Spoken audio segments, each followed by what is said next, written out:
प्यारा बारो बाजी गुलबनू जी तरफा तवा सबनी के बलिकार तवा बुधी रहा आयो दिलचस्प अखाणियों। अचो त अज जी अखाणी बुधूं ऐं लुत्फ अंदोज़ थियूं। सवालन जो मुकाबलो। जासूस स्टीवी स्नूप हू थकजी चुको आहे ऐं खेस पंहिंजे कम लाइ मददगारनि जी ज़रूरत आहे। छा तव्हां उन जी मदद करे सघो था? हू के बि वक्त पहुची सघे थो। ही ज़रूर इहो ई हूंदो।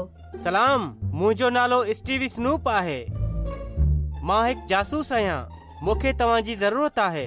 हा, तव्हां जी। मूंखे 1000 केस हल करणा आहिनि। हाणे तव्हां कुझु वधीक ई सोची रहिया हूंदा। छा ठीकु आहे, हलो 999 ही आहे पहिरियों केस। ही बिल्कुलु राज़ जी ॻाल्हि आहे, पर ही जल्दी हल करणो आहे त जी वधीक माण्हू उन जो शिकार न थियनि। हू हिकु ठग आहे, हिकु चालबाज़ जेको माण्हुनि जे खीसनि मां पैसा चोरी करे थो, पर हाणे ई न थींदो। तव्हांखे हुनखे पकड़णो आहे। ख़सूसियतूं, हू नंढो आहे पर तमामु घणो चुस्त आहे।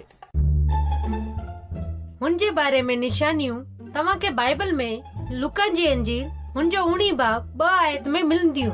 लूका जी अंजील 19 बाब ऐं हुन जी आयत नंबर 2 तव्हांजी ॻोल्हा में मदद कंदी। जेकॾहिं तव्हां वटि बाइबल न आहे त मूंखे ख़त में लिखी ॿुधायो, मां तव्हांखे मोकिलींदसि।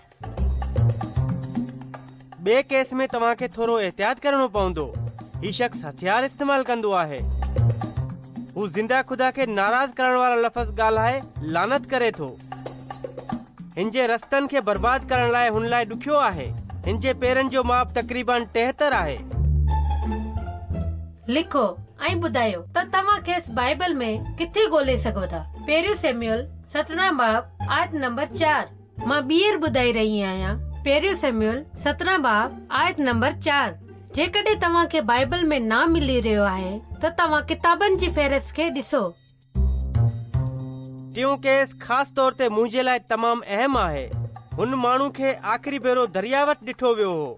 हुन जा कपिड़ा उठ जे वारनि सां ठहियल आहिनि ऐं हुन जो पसंदीदो खाधो आलू जा चिप्स न आहिनि, पर मकड़ ऐं माखी आहे।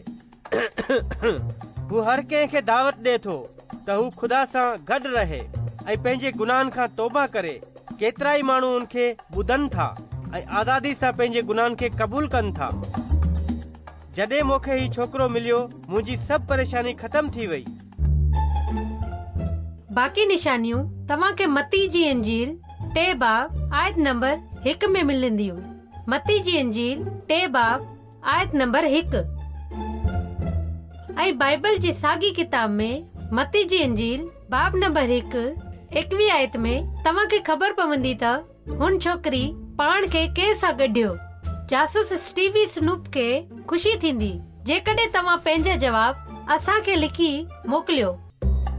हा, बिल्कुलु। महिरबानी करे जल्दी करियो। हिन केस खे जल्दी हल करणो आहे। जासूस स्टीवी स्नूप।